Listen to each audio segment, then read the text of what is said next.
Mutual ಫಂಡ್ಗಳಲ್ಲಿ ಹೂಡಿಕೆ ಮಾಡೋದೇ ವೇಸ್ಟಾ? ಕಳೆದ 2 ವರ್ಷದಲ್ಲಿ ನೀವು ಒಂದು ನಿಫ್ಟಿ 50 ಇಂಡೆಕ್ಸ್ ಫಂಡ್ನಲ್ಲಿ SIP ಮಾಡಿದಿದ್ರೆ ನಿಮ್ಮ ರಿಟರ್ನ್ಸ್ ಇವತ್ತಿಗೆ ನೆಗೆಟಿವ್ನಲ್ಲಿರ್ತಿತ್ತು.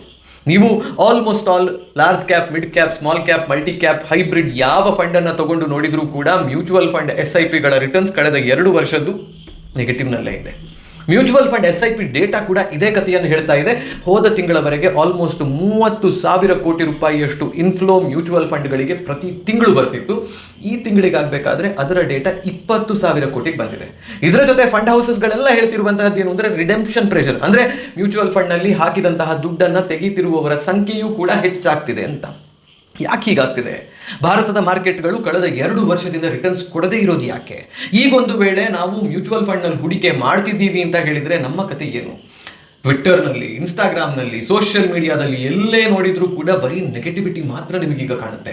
ಮ್ಯೂಚುವಲ್ ಫಂಡ್ SIPಗಳ ಕತೆ ಮುಗೀತು, ಭಾರತದಲ್ಲಿ ಡಬಲ್ ಡಿಜಿಟ್ ರಿಟರ್ನ್ಸನ್ನು ನಿಫ್ಟಿ ಇನ್ನು ಮುಂದೆ ಯಾವತ್ತೂ ಕೊಡೋದೇ ಇಲ್ಲ, ನೀವು ಸ್ಟಾಕ್ಗಳ ಮೇಲೆ ಹೂಡಿಕೆಯನ್ನು ಮಾಡಿದರೆ ಹಾಕಿರುವಂತಹ ದುಡ್ಡು FD ರಿಟರ್ನ್ಸನ್ನು ಕೂಡ ಬೀಟ್ ಮಾಡೋದಿಲ್ಲ ಅಂತ ಹೇಳುವಂತಹ ಒಂದಿಷ್ಟು ಜನ ಒಂದು ಕಡೆಯಲ್ಲಾದರೆ, ಟಿವಿಯಲ್ಲಿ ಬರುವಂತಹ ಎಕ್ಸ್ಪರ್ಟ್ಗಳು retailers should not invest in direct stocks, they should not concentrate on mutual funds, FDಯಲ್ಲಿ ರಿಯಲ್ ಎಸ್ಟೇಟ್ನಲ್ಲಿ ಚಿನ್ನದ ಮೇಲೆ ಹೂಡಿಕೆ ಮಾಡಬೇಕು ಅಂತ ಹೇಳುವವರು ಇನ್ನೊಂದು ಗುಂಪು.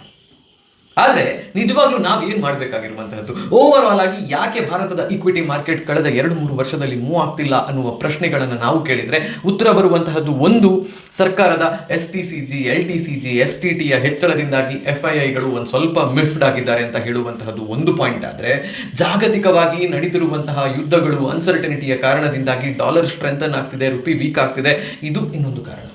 ಡಾಲರ್ ಅಡ್ಜಸ್ಟೆಡ್ ಟರ್ಮ್ಸ್ನಲ್ಲಿ ಅವರ ರಿಟರ್ನ್ಸ್ ನೀವು ನೋಡಿದರೆ ಮಾಡಿದಂತಹ ಹೂಡಿಕೆಯ ಎದುರು ರೂಪಿ ಡಿವ್ಯಾಲ್ಯೂ ಆಗ್ತಿರುವಂತಹ ಕಾರಣದಿಂದಾಗಿ ರಿಟರ್ನ್ಸ್ ಕಮ್ಮಿ ಆಗ್ತಿದೆ.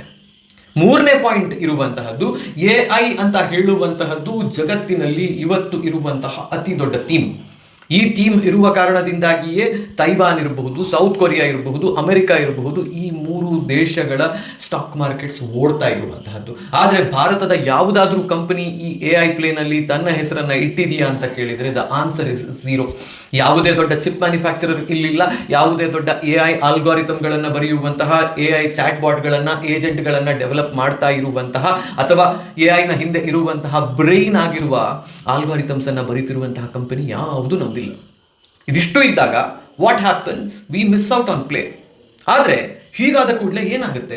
ಎಷ್ಟೋ ಜನ ಟ್ವಿಟ್ಟರ್ ಎಕ್ಸ್ಪರ್ಟ್ಗಳು, ಎಷ್ಟೋ ಜನ ಸೋಷಿಯಲ್ ಮೀಡಿಯಾ ಇನ್ಫ್ಲೂಯೆನ್ಸರ್ಗಳು ಹೇಳ್ತಿರುವಂತಹದ್ದು 15 ಅಂತ ಹೇಳಿಕೊಂಡು, ಅಂದರೆ 15 ವರ್ಷಗಳ ಕಾಲ ನೀವು ನಿಫ್ಟಿ ಇಂಡೆಕ್ಸ್ ಫಂಡ್ನ ಮೇಲೆ 15,000 ಪ್ರತಿ ತಿಂಗಳು SIP ಮಾಡಿದ್ರಿ ಅಂತ ಹೇಳಿದರೆ 1 ಕೋಟಿ ರೂಪಾಯಿಯ ರಿಟರ್ನ್ಸ್ ನಿಮಗೆ 15 ವರ್ಷದ ಕೊನೆಗೆ ಸಿಗುತ್ತೆ ಅಂತೆಲ್ಲ ಹೇಳಿದರು. ಇದ್ಯಾವುದು ಕೂಡ ಸತ್ಯ ಅಲ್ಲ. ಭಾರತದಲ್ಲಿ ಇನ್ನು ಮುಂದೆ ಈ ರೀತಿಯ ರಿಟರ್ನ್ಸ್ ಬರೋದಿಲ್ಲ ಅಂತ. This is pure pessimism in the market. Warren Buffett ಏನು ಹೇಳ್ತಿದ್ದದ್ದು ಅಥವಾ ಹೇಳೋದು, when every one else is greedy B fearful, when every one else is fearful B greedy ಅಂತ. ಇವತ್ತು ಅದೇ ರೀತಿಯ ಟ್ರೆಂಡ್ ನಾವು ನೋಡ್ತಿರುವಂತಹದ್ದು. ಮಾರ್ಕೆಟ್ನಲ್ಲಿ ಈ ರೀತಿಯ ಬ್ಯಾರಿಶ್ನೆಸ್ ಇದ್ದಾಗ, ಪೆಸಿಮಿಸಮ್ ಇದ್ದಾಗ ನಿಮಗೆ ಬರುವಂತಹ ಪ್ರತಿಯೊಂದು ಗುಡ್ ನ್ಯೂಸ್ ಕೂಡ ಬ್ಯಾಡ್ ನ್ಯೂಸ್ ಆಗುತ್ತೆ. ನೀವು ಸದ್ಯ ನೋಡಿದರೆ ಒಳ್ಳೆಯ ರಿಸಲ್ಟ್ಸನ್ನು ಕೊಟ್ಟಿರುವಂತಹ ಯಾವ ಕಂಪನಿಯೂ ಕೂಡ ಚೆನ್ನಾಗಿರುವಂತಹ ಮಾರ್ಕೆಟ್ ಮೂವ್ಮೆಂಟನ್ನು ಅದಾದ್ಮೇಲೆ ನೋಡಲಿಲ್ಲ. ಒಳ್ಳೆ ರಿಸಲ್ಟ್ ಕೊಟ್ಟಿರುವಂತಹ ಕಂಪನಿಯ ಸ್ಟಾಕ್ಗಳು ಕೆಳಗೆ ಬಿದ್ದಿದ್ದಾವೆ, ಕೆಟ್ಟ ರಿಸಲ್ಟ್ಸ್ ಕೊಟ್ಟಿರುವಂತಹ ಕಂಪನಿಯ ಸ್ಟಾಕ್ಗಳು ಕೂಡ ಕೆಳಗೆ ಬಿದ್ದಿದ್ದಾವೆ. The reason is there is not enough enthusiasm in the market to buy. But ಇದು normal behaviour of the market. ಪ್ರತಿ ಒಂದು ಮಾರ್ಕೆಟ್ ಸೈಕಲ್ನಲ್ಲೂ ಕೂಡ ಇದು ಇರುವಂತಹದ್ದೇ. ನೀವು ಕಳೆದ 24, 25, ಯಾಕೆ 30, 40 ವರ್ಷಗಳ ಸ್ಟಾಕ್ ಚಾರ್ಟ್ಸನ್ನು ತೆಗೆದು ಆ ಮೂಮೆಂಟನ್ನು ನೋಡಿದರೆ there will be years together where the returns are 0, negative. Positive ಅಲ್ಲಿದ್ದರೂ ಕೂಡ 1%, 2%, 3% ಇರುವಂತಹದ್ದು. But there are times in between these years of inactivity where every activity happens in 6 months to 1 year's time frame. 4 ವರ್ಷ ಏನು returns ಕೊಡೋದಿಲ್ಲ, 5ನೇ ವರ್ಷ ಇದ್ದಕ್ಕಿದ್ದಾಗೆ 100% returns ಬರುತ್ತೆ. ಈ ರೀತಿ ಆಗಿರುವಂತಹದ್ದು ಬೇಕಾದಷ್ಟು ಸತಿ ಉದಾಹರಣೆಗಳಿದ್ದಾವೆ. And there is no reason to believe that this year it is not going to happen, ಅಥವಾ this time also it is not going to happen ಅಂತ. ಈಗ ಸರ್ಕಾರ ಒಂದು ವೇಳೆ ಬಂತು, ಆಯಿತು ಹೇಳಿತ್ತು LTCG ಕಮ್ಮಿ ಮಾಡ್ತೀವಿ, STCG ಕಮ್ಮಿ ಮಾಡ್ತೀವಿ, STT ಕಮ್ಮಿ ಮಾಡ್ತೀವಿ ಅಂತ ಹೇಳಿದರೆ, ಮೊನ್ನೆ FIIಗಳಿಗೆ ಮತ್ತು FPIಗಳಿಗೆ ಗವರ್ಮೆಂಟ್ ಸೆಕ್ಯೂರಿಟೀಸ್ನ ಮೇಲೆ ಮಾಡುವಂತಹ ಇನ್ವೆಸ್ಟ್ಮೆಂಟ್ಗೆ ಇದ್ದಂತಹ ಟ್ಯಾಕ್ಸನ್ನು ರಿಮೂವ್ ಮಾಡ್ತೀವಿ, ಹೋಲ್ಡಿಂಗ್ ಟ್ಯಾಕ್ಸಸನ್ನು ವಿಡ್ರಾ ಮಾಡ್ತೀವಿ ಅಂತ ಹೇಳಿದ ಹಾಗೆ ಈಕ್ವಿಟಿ ಮಾರ್ಕೆಟ್ನಲ್ಲೂ ಸರ್ಕಾರ ಈ ಬದಲಾವಣೆಗಳನ್ನೇನಾದರೂ ತರುವ ಆಲೋಚನೆ ಮಾಡಿದರೆ ಆ ಕ್ಷಣಕ್ಕೆ ಮಾರ್ಕೆಟ್ ಮೇಲೆ ಹೋಗೋದು ಶುರುವಾಗುತ್ತೆ.